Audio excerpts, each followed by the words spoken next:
Hello student, welcome online classes कक्षा 11 राजनीति विज्ञान। और आज हम पढ़ेंगे निर्वाचन क्षेत्रों में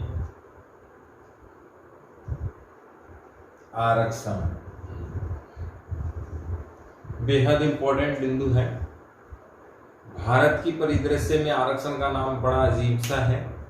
अगर आरक्षण की बात करते हैं तो इससे राजनीति चलती है, सरकारें बदल जाती हैं, सत्ता हासिल हो जाती है। बड़ा सेंसिटिव मैटर आरक्षण है। आरक्षण को अंग्रेजी में रिजर्वेशन कहते हैं और वास्तव में ये बड़ा दिलचस्प बिंदु भी है। इसलिए है क्योंकि इसमें हर किसी को राजनीति नजर आती है, चाहे वो दलित समुदाय का नेता हो, चाहे जनरल कास्ट का नेता हो। दलित समुदाय वाले भय दिखाते हैं कि आपका आरक्षण छिन जाएगा और जनरल कास्ट वाले ये भय दिखाते हैं कि आपको भी आरक्षण लेना चाहिए, नहीं आपका जीवन नष्ट हो जाएगा। तो कहीं ना कहीं आरक्षण भारत की राजनीति, भारत के सामाजिक ढांचे में बड़ा एक अजीब सा टॉपिक बना हुआ है। वास्तव में आरक्षण क्या है पहले वो देखते हैं, फिर निर्वाचन क्षेत्रों में आरक्षण की क्या जरूरत थी ये देखते हैं। आरक्षण क्या है? कमजोर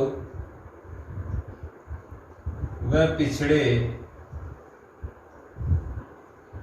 वर्गों की सहायता के लिए, कमजोर व पिछड़े वर्गों की सहायता के लिए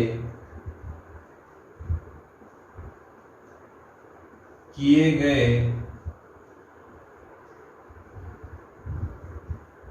विशेष प्रावधान जो उन्हें समाज की मुख्य धारा में शामिल करा सकें। क्या कहलाया? आरक्षण कहलाया। इसका मतलब ये हुआ कमजोर और पिछड़े वर्गों की सहायता। ऐसे लोग जो समाज में कैसे थे, कमजोर थे, पिछड़े हुए थे, उनकी सहायता के लिए व्यवस्था की गई थी। ये कैसे प्रावधान हैं? विशेष प्रावधान हैं। और इससे क्या हुआ, समाज के मुख्य धारा में वे लोग भी शामिल हो जाएं जो आज पिछड़े हैं, समाज में बाहर रहते हैं, जिनका शोषण हो रहा है, वे सभी मुख्य धारा में शामिल हो सकते हैं। इसके जरिए रिजर्वेशन आरक्षण के जरिए हो सकते हैं। लेकिन ये आरक्षण अभी भी व्यवहारिक रूप में, वास्तविक रूप में इतना सब होने के बाद भी आज तक नहीं आया है। आरक्षण क्या है ये परिभाषा में समझ में आई। पिछड़े कमजोर वर्गों की सहायता के लिए किए गए विशेष प्रावधान जिनकी सहायता से वे समाज के कौन सी धारा में शामिल हो जाएंगे? मुख्य धारा में शामिल हो जाएंगे। यानी कि एक प्रकार से इनको ये सहायता की गई। एक एग्जाम्पल से हम लोग देखते हैं, एक व्यक्ति को 2 रोटी एक दिन में चाहिए, सामान्य आदमी को 2 मिल रही हैं और पिछड़े वर्ग को केवल 1 ही मिल रही है। चाहिए कितनी दोनों को? एक के 2-2 रोटियां दिन में चाहिए। टोटल कितनी रोटी चाहिए? 2 रोटी चाहिए। जनरल वाले को तो मिल रही है और पिछड़े वर्गों को 1 कम पड़ रही है। ये कौन दे देगी? सरकार दे देगी। अब कैसे हो गए? इसके पास भी 2 रोटी है और इसके पास भी 2 रोटी हैं, तो समाज की मुख्य धारा में ये आसानी से शामिल हो जाएंगे। इनका पिछड़ापन दूर हो जाएगा, समाज में इनको हिस्सेदारी आसानी से मिल जाएगी। इसीलिए कौन सी व्यवस्था लागू की गई थी? आरक्षण की व्यवस्था लागू की गई थी। मुख्यतः ये आरक्षण सामाजिक दृष्टि पर है। आपको ये ध्यान होना चाहिए कि भारत में आरक्षण सामाजिक दृष्टि से है। सामाजिक दृष्टि से है। समाज में पद प्रतिष्ठा दिलाने का काम ये आरक्षण करेगा, ऐसा संविधान की मान्यता थी। अभी इसको आर्थिक आधार की मांग चल रही है, लेकिन आर्थिक आधार अभी संभव नहीं हो पाया है। आर्थिक आधार की बात करें, जनरल कास्ट में कोई बहुत ज्यादा गरीब है तब भी उसे SC ST का आरक्षण नहीं मिल सकता। इसका मतलब ये हुआ कि आर्थिक आधार अभी नहीं है। आरक्षण का आधार कौन सा है? सामाजिक आधार है। जनरल कास्ट का चाहे कितना भी गरीब हो, उसके सम्मान में समाज में जाति सूचक शब्द इसके खिलाफ नहीं इस्तेमाल किए जाते, उसके सम्मान में किसी प्रकार की कोई कमी नहीं आती, इसीलिए उसके सामाजिक दृष्टिकोण में भी कोई कमी, रेपुटेशन में कोई कमी नहीं है, इसीलिए उसे आरक्षण नहीं दिया जा सकता। इसका मतलब ये हुआ कि समाज में जिनकी प्रतिष्ठा को धक्का लगा, समाज की मुख्य धारा में जो लोग नहीं थे उनको मुख्य धारा में लाने के लिए कौन सी व्यवस्था की गई थी? आरक्षण की व्यवस्था की गई थी। अब मूल संविधान में कितने आरक्षण थे? एससी का आरक्षण था और एसटी का आरक्षण था। हम पढ़ेंगे बाद में 230 और 231 की बात हम लोग करेंगे, उसके बाद 32-33 तक हम लोग जाएंगे आर्टिकल में। एससी एसटी का आरक्षण मुख्य संविधान में था। उसके बाद इसमें जोड़ा गया ओबीसी। ओबीसी से संबंधित बात हम कर लेते हैं। इसके संबंधित एक आयोग था मंडल आयोग। इसके अध्यक्ष थे बिंदेश्वरी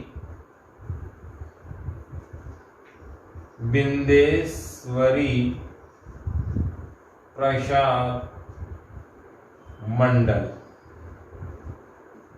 ये कौन थे? सांसद हैं। इनके मंडल निकनेम से ही कौन सा आयोग बना था? मंडल आयोग बना था। आपको याद रखना है, ओबीसी डिटेल से है। ओबीसी का पूरा नाम है अदर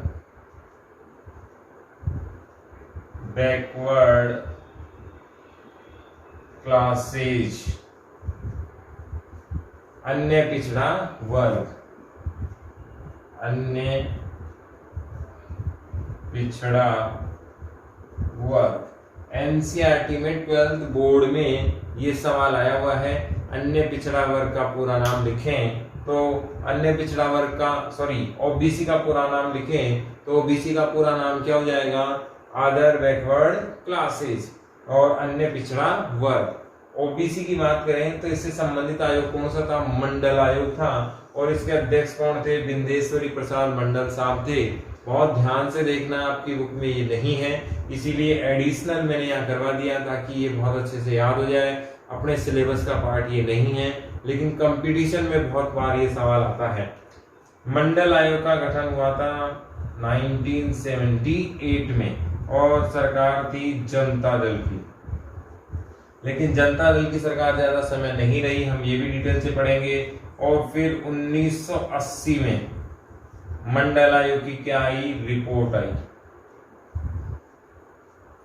ये बना कब? 78 में। और रिपोर्ट कब पेश की इसने? 1980 में इसने रिपोर्ट पेश की। अब आप देखें, जब बनाया गया था तब जनता दल की सरकार थी, लेकिन जनता दल की सरकार नहीं होती है, बाद में हट जाती है। और कांग्रेस की सरकार में जब ये रिपोर्ट देता है 80 में, तो इसकी रिपोर्ट को लागू नहीं किया जाता है। सवाल क्या क्या बने? ओबीसी का पूरा नाम अदर बैकवर्ड क्लासेज। अध्यक्ष कौन है? बिंदेश्वरी प्रसाद मंडल साहब है। कौन थे? सांसद हैं।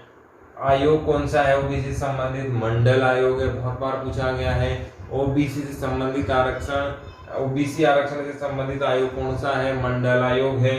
कब बना था? 1978 में बना था। कौन से दल की सरकार थी? जनता दल की सरकार थी। इसने अपनी रिपोर्ट कब पेश की? 1980 में। और रिपोर्ट लागू नहीं होती है। क्यों? जब सरकार बदल जाती है तो ऐसे क्रेडिट दूसरी सरकार को जाएगा, इसीलिए इसने लागू नहीं किया। ये मामला कब जारी होता है? 1992 में। और फिर ऐसे कैसे ही मामला कोर्ट में चला जाता है, जो कोर्ट में बात जाता है जिसका नाम था इंदिरा साहनी। आपको ये भी याद रखना है, ओबीसी आरक्षण की यदि हम बात करें तो इससे संबंधित जो कोर्ट में मामला रजिस्टर्ड हुआ, जो केस हुआ, जिस व्यक्ति ने केस किया उसका नाम क्या था? इंदिरा साहनी वाद के नाम से ये वाद जाना जाता है। और फिर कोर्ट ने आदेश दिया 27% आरक्षण की बात इन्होंने कही। कितने परसेंट आरक्षण की बात इन्होंने कह दी? 27% आरक्षण की बात इन्होंने कह दी। तो आपको ये भी याद रखना है कि ओबीसी को आरक्षण की मात्रा कितनी प्राप्त हुई? 27% आरक्षण किसको प्राप्त हुआ? ओबीसी को प्राप्त हुआ। और केस का नाम क्या था? इंदिरा साहनी वाद यहाँ पर था। ओबीसी के बाद हम बात करते हैं राजस्थान में अलग से गुज्जरों को आरक्षण दिया गया है। बड़ा ड्रामा सिस्टम था ये भी। पहले ट्रेन रोकी गई, बहुत बड़ा आंदोलन हुआ, और गुज्जर भाइयों को आरक्षण मिला। आरक्षण मिलना चाहिए, ना मिलना चाहिए, गलत मिला सही मिला, मैं इस विवाद में नहीं जाना चाहता। आरक्षण अगर उचित मात्रा में सरकार को लगता है तो मिलता है, नहीं मिलता लगता तो नहीं मिलता। भारत के संविधान में वर्तमान में 50% से अधिक आरक्षण पर रोक है, यानी कि 50% से अधिक आरक्षण नहीं होना चाहिए। इसके बाद ओबीसी के बाद एसबीसी स्पेशल बैकवर्ड क्लासेस, इसमें गुज्जर जोड़े गए और 1% आरक्षण दे दिया गया है, 4 बाकी है, टोटल 5% आरक्षण देने का वादा किया गया है। वास्तव में आरक्षण सही है गलत है इसमें हम लोग नहीं जा रहे, हम पढ़ रहे हैं आरक्षण कितना होना है। ईडब्ल्यूएस मिला है अभी। ईडब्ल्यूएस क्या है? जनरल कास्ट के वे लोग जिनकी इनकम 8 लाख सालाना से क्या है कम है और जिनके पास प्रॉपर्टी कम है, यानी कि कुल मिला के वे लोग जो आमदनी के आधार पर पिछड़े हुए हैं, पिछड़े वर्गों में आते हैं, लेकिन केवल कास्ट जनरल होने के कारण उन्हें फायदा नहीं मिल रहा, उनको ईडब्ल्यूएस का आरक्षण दिया गया है। तो आरक्षण टॉपिक अपने और एक आगे जगह आएगा, उसको वहां ना करके आज यहीं इसको समाप्त हम लोग कर देते हैं। तो आरक्षण की कैटेगरी हमने देख ली। एससी एसटी कैटेगरी का आरक्षण किसमें दिया गया था? संविधान में दिया गया था, ताकि सामान्य दृष्टि से इनको सामाजिक दृष्टिकोण के आधार पर शामिल किया जा सके। इसको हम आगे देखते हैं। निर्वाचन क्षेत्रों में आरक्षण। निर्वाचन क्षेत्रों में आरक्षण देखा जाए तो ये क्यों दिया गया? पहले तो सवाल है क्यों दिया गया? इसलिए दिया गया ये क्योंकि हम जानते हैं हमारे यहाँ सामाजिक ढांचा सही नहीं था। सामाजिक जो ढांचा था वो सही नहीं था। इसमें उच्च जातियों का वर्चस्व था और उच्च जाति क्या करती थी? शोषण करती थी। बहुत ज्यादा ड्रामा सिस्टम था।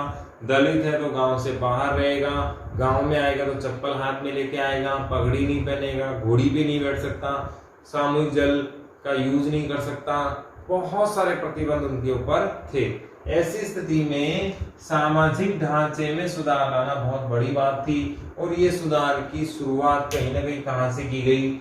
निर्वाचन क्षेत्रों से की गई, क्योंकि ये बहुत अच्छे से सबको पता था, संविधान सभा को ये बहुत अच्छे से पता था कि भारत में जो बदलाव लाया जा सकता है वो है शासन में। यदि हम शासन में दलितों की भागीदारी सुनिश्चित कर दें, दलितों की भागीदारी क्या कर दें? सुनिश्चित कर दें, तो जब ये लोग शासन में आएंगे, जब ये लोग नियम बनाने में शामिल होंगे, जब ये पॉलिसी मेकर बनेंगे, संविधान बनाने में कामयाब होंगे, नियम बनाने में कामयाब होंगे, तो ये दलितों पर हो रहे अत्याचार को भी रोक देंगे। बात बहुत ध्यान से समझने लायक है कि निर्वाचन क्षेत्रों में आरक्षण आया क्यों, हम ये डिस्कस कर रहे हैं। सामाजिक ढांचा बहुत खराब था, ये मैंने डिटेल से आपको बता दिया। संविधान सभा में प्रत्येक बंदा इस बात से सहमत था कि जब तक भारत में दलितों का अत्याचार पिछड़ापन नहीं रुकेगा, जब तक ये कहाँ नहीं आएंगे? शासन में नहीं आएंगे, जब तक ये सरकार का हिस्सा नहीं बनेंगे, जब तक ये पॉलिसी मेकर नहीं बनेंगे, जब तक ये संविधान में संशोधन नहीं कर पाएंगे, संविधान के कानून नहीं बना पाएंगे, सत्ता इनके हाथों में जब तक नहीं आएगी, तब तक इनका शोषण कोई रोक ही नहीं सकता। क्यों? क्योंकि जब तक ये शासन से दूर हैं, इनके शोषण भी उतने ही नजदीक रहेगा। जिस दिन ये शासन में शामिल हो जाएंगे, उस दिन ये नियम ऐसे बनाएंगे जिससे अपना विकास होगा, अपने लोगों का विकास होगा, पिछड़ों के खिलाफ कहीं ना कहीं कोई दंगा नहीं हो सकता है, किसी प्रकार का कोई शोषण नहीं हो सकता, और ये शासन में अहम भूमिका निभाएंगे, तो समानता को लेकर आएंगे। दूसरी चीज, इसके बाद निर्वाचन क्षेत्र की बात की गई, और निर्वाचन क्षेत्र भी कैसा? पृथक निर्वाचन की बात की गई। पृथक निर्वाचन दूसरा बिंदु, इसमें ये कहा गया कि जो दलित समुदाय हैं, पिछड़े समुदाय हैं, इनके जो निर्वाचन क्षेत्र हैं वो जाति आधारित होने चाहिए। आप जानते हैं भारत में सबसे बड़ी जो समस्या है वो क्या है? जाति। एक अमेरिका के नागरिक से पूछते हो तो वो कहता है मैं अमेरिकन हूँ। एक चाइना के नागरिक से पूछते हो तो क्या है? वो चाइनीज है। लेकिन एक भारतीय से पूछते हो तो मैं राजस्थान का हूँ, मैं महाराष्ट्र का हूँ, मैं पंजाब का हूँ। ये जो डिवाइडेशन सिस्टम है ये भारत को कहीं ना कहीं पिछाड़ रहा है। हम एक व्यक्ति का इंट्रोडक्शन पूछते हैं तो वो अपने धर्म को प्रायोरिटी लेकर आता है, अपनी जाति को प्रायोरिटी लेकर आता है।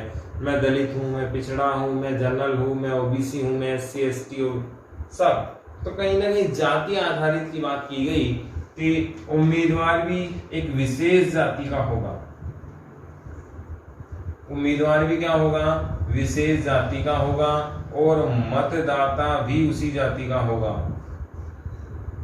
एक प्रावधान किया गया कि पृथक निर्वाचन की बात हमारे यहाँ निकल कर आई कि जाति विशेष के आधार पर वोटिंग होगी तभी दलितों को शासन में लाया जा सकता है, और उसमें जाति का उम्मीदवार खड़ा होगा और उसी जाति के लोग केवल उसे वोट दे पाएंगे, अदर जाति के वोट उसे नहीं मिलेंगे, अदर समुदाय के लोग उसमें इंटरफेयर नहीं कर सकते।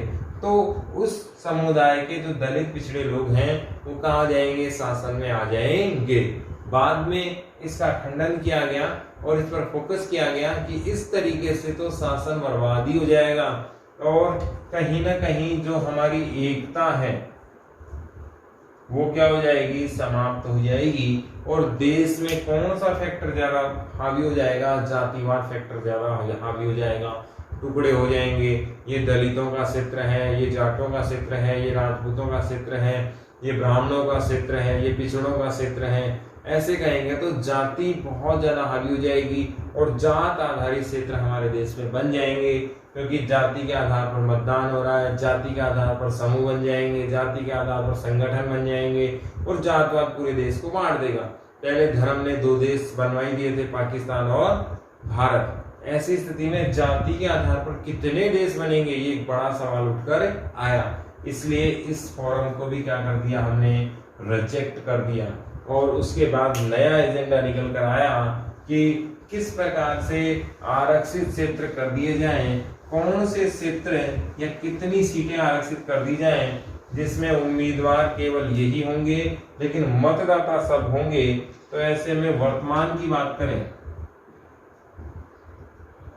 वर्तमान लोकसभा की बात करें तो हमारे पास 47 और 84 47 और 84 सीटों का रिजर्वेशन हमारी संसद करती है।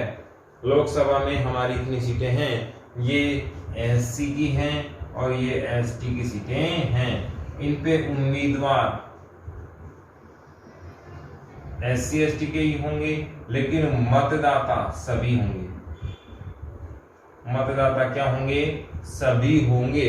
अगर ये आरक्षण की जो बात है इनका निर्धारण कौन करता है, निर्वाचन आयोग। कहां से किस कास्ट की सीट मिलेगी ये इसका निर्धारण भी कौन करता है, निर्वाचन आयोग करता है, जिससे क्षेत्रों में ध्रुवीकरण नहीं हो सकता, जातवाद नहीं आ सकता है। और मतदाता सभी होंगे इसलिए भी पूरा देश मिलकर काम करता है और कहीं ना कहीं जातीय आधार को बढ़ावा नहीं मिल रहा है। लेकिन दलितों के शासन में भागीदारी, पिछड़ों की शासन में भागीदारी बहुत जबरदस्त तरीके से हुई है, सकारात्मक हुई है। तो इसीलिए हमने निर्वाचन क्षेत्रों को आरक्षित किया गया है कि इतनी मात्रा में तो हर हाल में आना ही चाहिए।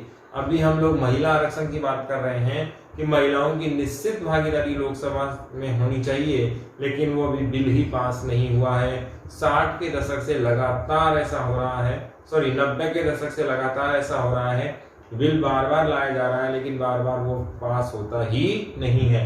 लेकिन SC ST को जो आरक्षण मिला है, दलितों को आरक्षण मिला है, पिछड़ों को जो आरक्षण मिला है, वो कहीं ना कहीं सकारात्मक दृष्टिकोण को बढ़ाता है। निर्वाचन क्षेत्र में आरक्षण बेहद जरूरी